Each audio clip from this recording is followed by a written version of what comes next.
What is up, guys? It is Quinn here, and if you guys are watching this video, I'm guessing you have made the championships in your fantasy football league, so congratulations on that. And in today's video, I'm going to be running through the top waiver wire targets for week 17 of the NFL season, and this video is going to be, a lot shorter than it typically is, because, normally on waiver wire, we're thinking, these guys may be valuable in a week or two. Maybe this player gets injured and they're able to slide in. But at this point, this is the last week of the fantasy football season. So I'm only going to be talking about the players that I actually think are relevant for this specific week. So basically, if I don't feel comfortable plugging them into my lineup, there's not really, much of a point of talking about them. So I'll be talking about a few players at each position: running back, wide receiver, quarterback, tight end, and then going through, 5 defenses that are streamable. And then these are all going to be players who are available in 50% or more leagues. And I'm using the ESPN waiver wire to get those numbers. As always, if you guys have any fantasy questions, you can drop those down below.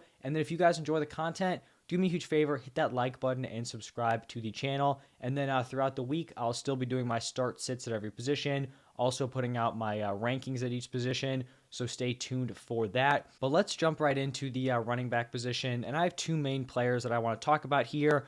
And I think one of them is probably like the much better option. And that first guy is going to be Tyler Algier. So right now he's actually owned in just under 40% of leagues, sitting there at 39.2% ownership. And he actually came out this week on Saturday and basically took control of the Falcons' backfield. Early on, first few weeks, it was Cordero Patterson's backfield, and then Patterson goes on IR. They kind of operate in this gross 3 running back split. So the fact that Algier didn't really take over there, it kind of seemed like, he was going to be done as a decent fantasy asset. Him and Patterson had been pretty equal in the opportunity department, over the past few weeks, but he goes out Saturday, takes 18 carries to Patterson's 8. He was also very involved as a pass catcher with a 54% route participation. That's a new kind of added wrinkle here. You would think a lot of those opportunities would go to Patterson. And then he had his most catches in a game, 4 receptions for 43 yards. He also has a very solid matchup against the Cardinals.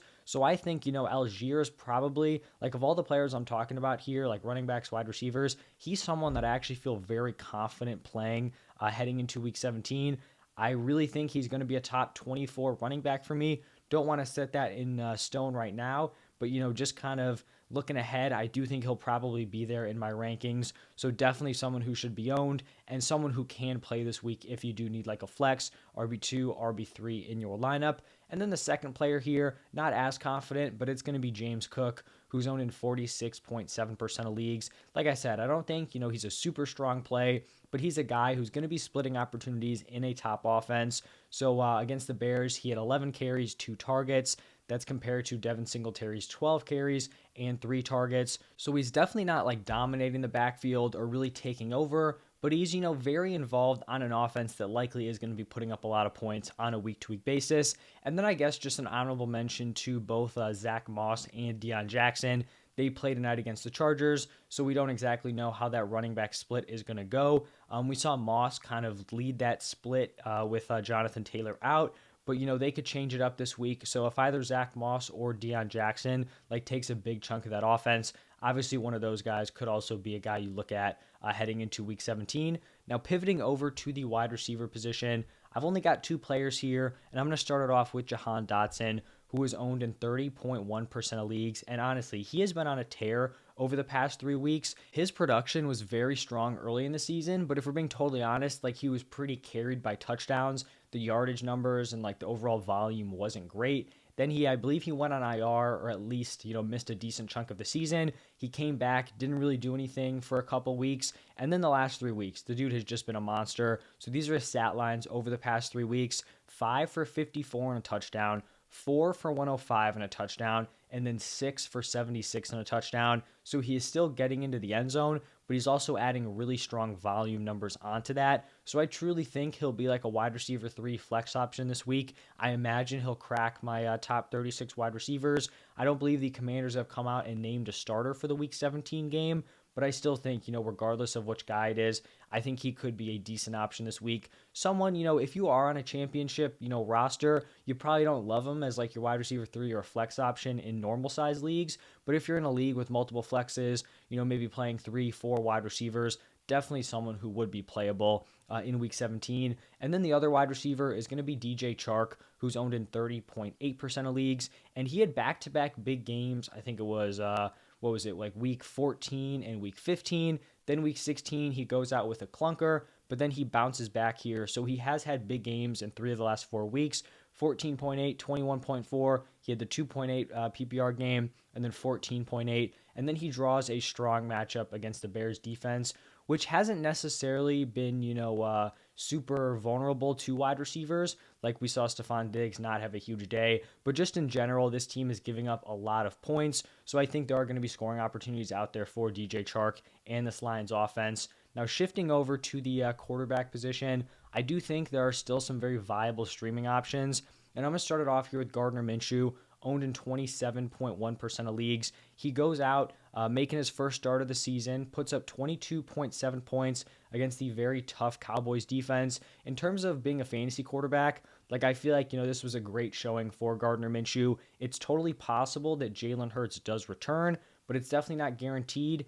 Like if he's not 100%, I think Minshew played well enough where you probably feel decent keeping him in there. I would say if Hurts is not able to go, he would be the top guy, who's probably going to be available on waivers. So he's the first guy. Then we have Brock Purdy, owned in 28.6% of leagues. Just been very, very steady since taking over as the starter. In his 3 starts, he's put up 21.7, 16.5, and then 16 points. And then I guess just like a kind of a flyer here, Mike White, owned in 12.8% of leagues. He has not yet been cleared from that rib injury. The Jets quarterback, situation has just been a roller coaster ever since he went down. But I do think if he's cleared with the weapons around him, he could be seen as like a mid to high end quarterback too, if he is, good to go. Now shifting over to the tight end position, I've got 3 players for you. Starting off here actually with back-to-back Saints. First guy, Taysom Hill, owned in 45.9% of leagues. The worse the weather gets outside, honestly, like the better a play Taysom Hill is actually going to be. So they were in a freezing game. He goes out. He's very involved offensively, carries the ball 9 times for 56 yards and a touchdown. And then the other guy for this Saints tight end room, even though Taysom Hill definitely isn't really a tight end, Juwan Johnson, who's owned in 23.7% of leagues. And basically the better, the weather is, the better Juwan Johnson's going to be as an option. Because in a game where they're barely throwing the ball, he's basically unplayable. But, when they have been able to throw the ball, 7 touchdowns in the past 8 games, he has been producing, especially getting into the end zone. So another guy to look at if you do need a tight end streamer. And then the third option here, Hayden Hurst, owned in 39.2% of leagues. I think when healthy, he's a high-end tight end 1. He just has missed the past few weeks, so no guarantee he'll actually, be ready here in week 17. And then the final position, some defenses to look at for streaming. Got to start it off with the Jaguars, who are owned in 15.5% of leagues. They go up against the Texans. Per usual, we're kind of just hunting that Texans matchup. And the Jaguars, obviously not a great defense, but they're not like, a bottom 3 defense where you're kind of concerned the Texans are actually going to have a big day. We also have the Chargers, who are owned in 22% of leagues. And I could understand people actually being a little spooked on this one because we did see the Rams just go out and put on a dominant performance against the Broncos. I don't even really know what to take from that game. Like the Broncos defense has been great all season long, and the Rams just go out there and dominate them. So maybe, you want to stay clear. You don't want to take any risks. I'm just not really, ready to buy in that all of a sudden the Rams are like this top offense. So I guess we'll see how the Chargers defense performs against the Colts tonight. But there are some other strong options out there. Commanders, owned in 37.9% of leagues. They go up against the Browns.